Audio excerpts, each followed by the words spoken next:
Colville-Andersen. Welcome to Antwerp. Thank you. You're an expert on cycling and urban planning, sustainable urban planning. Me and my team came up with some ideas on cycling. 5 specific proposals on cycling. And the first one is to launch kind of an official Antwerp Cycling Heroes label. Helden van de fiets in het Netherlands. Where we want to try to give a platform and to all ambassadors of cycling. What do you think about that? What is your reflection on that? I think it's a good idea. I think there's a balance here, though. The tricky part, in my experience, is that you have a lot of people riding bikes in Antwerp. And like in Copenhagen, a lot of these people don't identify themselves as a cyclist, right? So that's the tricky, finding the balance between the two things. As a communication platform for focusing on cycling, it totally is good. I would maybe add the element of having bicycle-friendly shops. We are bicycle-friendly here, right? We have bike parking out front, and making the shopkeepers the ones who want that campaign. We're bicycle-friendly. Get them involved. I'm proud to serve the customers who come by bike in my city. I come by bike myself or whatever, right? In the perception of people who don't ride a bike, it's those damn cyclists, even though it's almost 30% of the population, right? So you don't want to maybe further focus on what is perceived as a subculture, right? Yeah. It's like, it's us, we're the people riding bikes, and we're all heroes. It's good, but you got to maybe broaden it, like I said, involve shopkeepers. The graphics are really awesome. That's one of the things I noticed as well. So having that, proudly on the window of a cafe or a supermarket. We came up with this, but it was just an experiment, of course. But the idea is to do it from out the Antwerp city, to make it kind of branding Antwerp cycle city. So they should come up with a real city logo. Yeah. That logo becomes recognizable, right? There's a new bike lane here. Boom, and there's the logo in the asphalt or whatever. It helps brand the city as a city that's doing something for cycling, right? Yeah. So the idea generally is good. There's just some nuances and whatnot, and as you said, it's just sort of a new idea. So focusing on the city as a city that wants to become more bicycle friendly, which benefits everybody is a good idea. We should do that more. Yeah. We're going to do that more. The second proposal is more logical, of course. It's like creating more dedicated bike infrastructure. It's more general. Specifically, we found this online tool where we can calculate how far you can go by bike within 20 minutes on the current infrastructure. That made us think like we should be able to reach every district center. We have 9 districts around Antwerp. They should be reachable within 20 minutes, but that way we need infrastructure dedicated to that, like bike corridors, or we have this big ring bike path around the city that follows the motorway. One of the proposals is like make it completely round and make more dedicated infrastructure from the center towards the districts. What do you think about that? Cycling should be like a train network or a metro network or a bus system. It should connect up into a network that is cohesive and coherent. That's one of the things I know about Antwerp, having been here many times, is that, it's kind of hard to figure out. If you live here, you probably know the routes better than I do, but it should be intuitive for me and my girlfriend arriving here, and just hopping on a bike and being able to follow a cohesive network. Yeah. It's interesting because what everybody's calling, I think what you're wanting to do there is bicycle superhighways. That's the catchy phrase now. It's just a fancy word to the same as bike corridors, right? So this is a no-brainer. I think the key is in the center, in all around Antwerp, having the network in place, and then having priority routes, right? Like a kind of what do they call it in Copenhagen? They call it a plus net. So it's the network, but it's the plus. It's like upgraded infrastructure on the busy commuter routes for people coming from, all the districts. You all know where they come. You have the busy roads, right? So that should totally be implemented, but it also has to be a part of the whole network, which you still are struggling with in Antwerp. But the idea is great. The only thing cyclists want is to go fast from A to B. But the only thing every Homo sapien who has ever lived has wanted is to go fast from A to B. So if you make the bicycle the fastest way from A to B, you're going to have people, stuck in their cars, and cyclists are just going past on a dedicated, bike lane, and they're going to go, oh God, like that's quicker. Yeah. People can do the math themselves. Yeah. Everybody knows how long it is. They all know what time they have to get out the door to get to work. Yeah. And if you outcompete the other forms of transport, let's say if you outcompete the car, really, that's what we're talking about, and make the bicycle the default no-brainer choice. Combine it with public transport. If you're gonna, take the train into Antwerp from farther, from another city, you should be able to hop on the bike. Intermodal.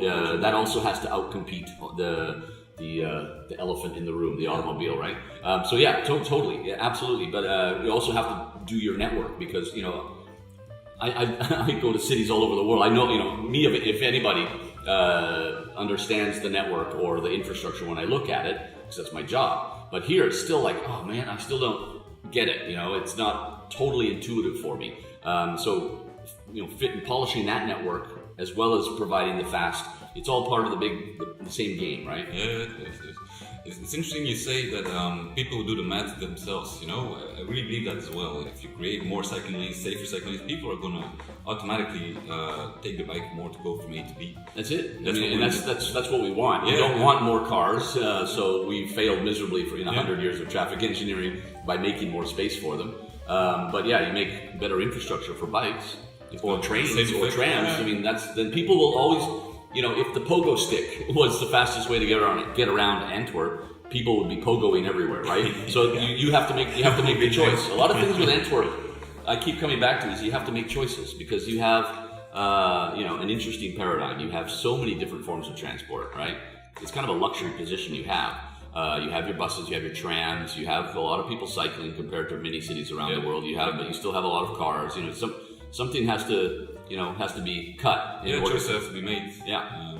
One of the basic concepts of behavioral economics, how to, why people make certain choices, is because, if they have too many choices, it becomes difficult, right? Yeah. And in Antwerp, transportation-wise, you have too many choices, which is not a bad problem to have. If you're going to reduce the number of choices, that will increase, the ones that are left. And of course, the one you have to axe first is car mobility. You have to make it more difficult to drive a car. It should not be the default. It should be, time-wise, there should be a massive difference between how long it takes you to get from here into the center by car and by bike. And you could easily do that. Reducing it by if 5 minutes is enough. People will say 5 minutes. That's 10 minutes a day. I can get to work quicker. I can get home from work quicker. It's probably more important. But and go to the kindergarten, to the cinema, to the cafe, right? Yeah. So this idea is a no-brainer. In transportational psychology, motorists are the last people to change their form of transport.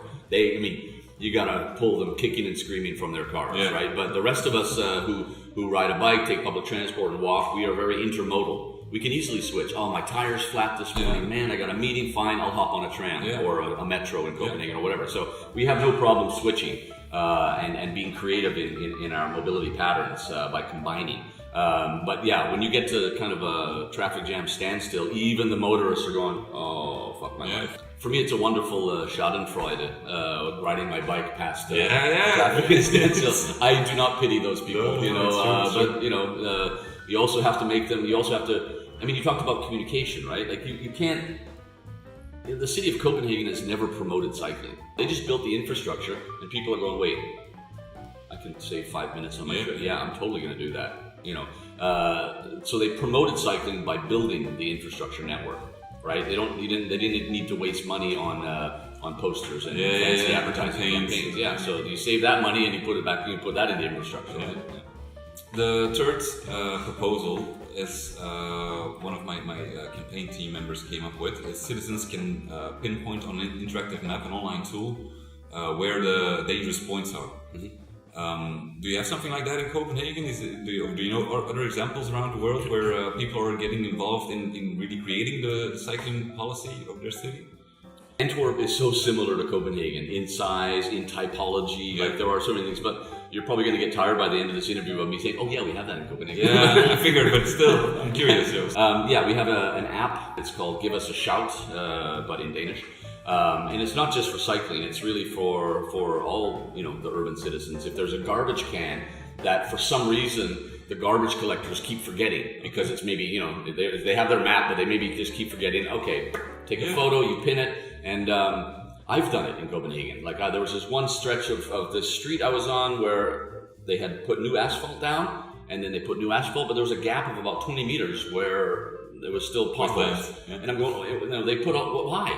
So I, pinned it, and I get an email. Thank you for your pin. Thank you for your input. We'll get back to you. And then they get back to you saying, yeah, no, or yes, right? It depends on whatever you're. And he said, oh yeah, that's a private building. So that was not the city's job to put asphalt out there, but we have contacted the owner, and you can expect it to be. We have forced them to do it, and like 3 weeks later, there was new asphalt.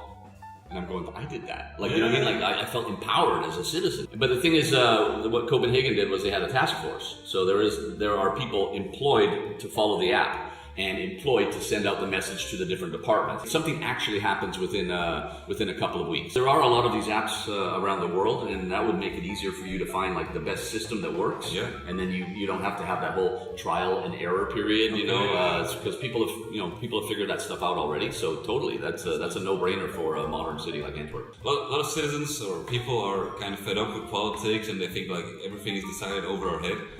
We try to really get people involved with it, let them participate in the process.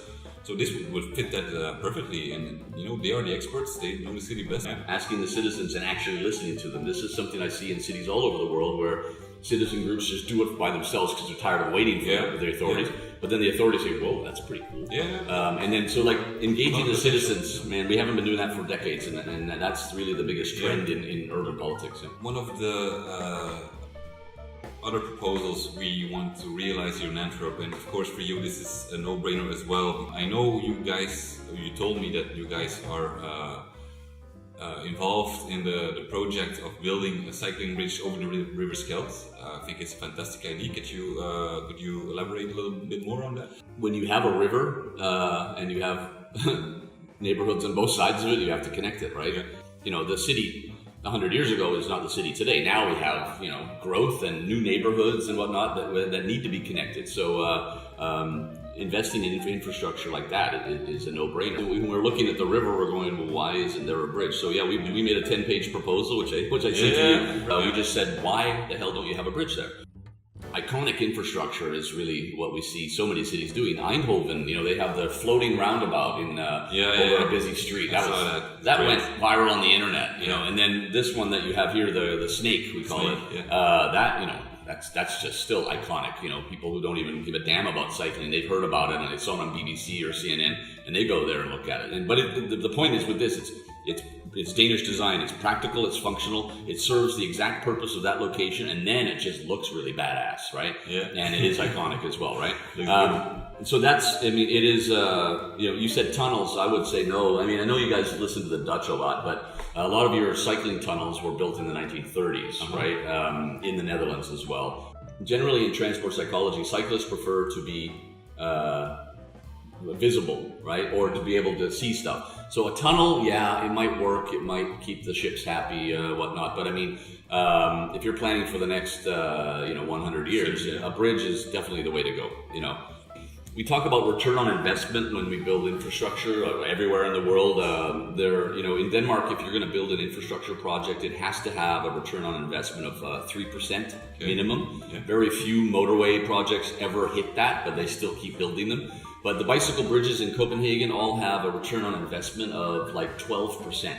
Like it's just simply the most amazing social economic model you can use. I don't know why you don't have 5 bridges, for bikes and pedestrians up and down the river. Building a bicycle bridge is incredibly cheap. Bikes don't weigh very much. It's not just like, oh, let's build a pretty bridge. Oh my God, it's going to be amazing. It's actually part of your bike corridors, it's part of your network.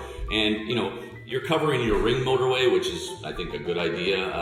But for the cost of building 5 or 10 kilometers of 6-lane motorway, you could completely transform all of Antwerp into an amazing bicycle city. I mean, that's how cheap it is, right? And then the return on investment, we measure this. We measure the hell out of everything in Copenhagen. So if you 1 kilometer of best practice cycle track, it's paid off in under 5 years because of the social economic benefits, the health benefits. It's money that the city of Copenhagen, they know this is why they do it, because it's a business model. It's money that they can actually start budgeting with. It's not like, oh yeah, we're putting money back in, we're saving some. It's actually budgetable money that they're saving when they put in infrastructure for bikes. One of the last proposal I'd like to discuss with you is something that was a no-brainer for us. A lot of bikes are getting stolen in Antwerp. That's really a thing. Everybody's experienced it. Your bike is gone. Do you have something like in Copenhagen? Do you know what are examples in other cities where they use where they develop a policy to work on bike theft? I think the easiest way to answer that is good luck with that shit. It's tough. It's really one of the last great challenges. Bikes are a shiny object that have a quick return on investment. For me, the key is parking. Having a lot more parking spots for bikes, conveniently placed. You mentioned that. I mean, I think that's absolutely something that can be done. And the citizens know, they buy that bike and they know I have to lock it. So having it somewhere where it's easy to lock it, enclosed or not, even just like having good bike racks where you can lock your bike. And you have one bike stolen and you upgrade to the next bike, but you also upgrade to the better lock, right? We're trying with technology to solve it, but it's going to be difficult. I just think secure parking is really the way to go, but also just more parking. If you lack that here, like you said it yourself. They're everywhere. I mean, one car parking spot, that's like 10 people who can park outside a shop or an apartment building. One of the interesting phrases out of the States is we don't talk parking anymore, we talk about car storage. Cars are parked 96% of their lifetime. Parking's generally difficult. I mean, you have an amazing bike parking facility at your central station here. Better than we have in Copenhagen. You guys in the Dutch are way better at the train station solutions. But it's tough to find bike parking racks. They're always located sort of a bit far away from the destination on that little corner. You got to take back the space of the streets and put parking in there. Okay. Thanks a lot for this. I might have some general questions as well about the index, Copenhagen Ice Index. Very general, what do we have to do to gain places? I'm going to say the same thing to you as I did to the mayor of Bordeaux. You're doing well on the index, but it's because there's not a lot of competition yet. There are a lot of cities that are just starting to put the bikes back, right? And you got the top 3, right? It's still going to be Copenhagen, Amsterdam, Utrecht, in whatever order they're in. That's sort of, it's like the Super League, right? The Champions League, and then you got the rest. The whole point of the index is to erase personal perception. In 10 years, you might drop off the index because all these other cities have boosted. Oslo's coming, man. They're just building 140 kilometers of infrastructure. Last year, Oslo took away 1,800 car parking spots. It'll be car-free in the city center by 2019, which is next year. Wow, yeah. So I mean, there's cities that just decide to go for it, and then that's gonna affect the table as well, right? So what does Antwerp have to do? Is you have to keep on keeping on. You upgrade your infrastructure. You make the hard choices. Take away space from cars. Make more best practice infrastructure for bikes. And the investment is going to pay off, but that's what's going to have an impact on the index is that you continue. I mean, your previous government, they promised 100 kilometers of bicycle infrastructure, and they actually delivered upon it. As I remember, I remember that index. We're going, what? Like they're doing it. Like it's not just an election promise. To continue the work, that's all you have to do, because other cities are going to be. They're coming up from behind, man. There's no lobbying. It's just data, right? That's all it is. You can't lobby data, right? Just by giving us the most updated numbers. This is about the only thing you can do, right? Be the leader for your citizens who will elect you, but and who live here. But also, we need leaders. We need somebody to say, "Oh, let's go, man. Let's skip that level and go to the next level." That's what That's what every city needs. Is we need that dynamic, and that's investment, but it's cheap, compared to motorways and whatnot. So you have to just keep on keeping on. keep on keeping on. Yeah, we're gonna try and do that.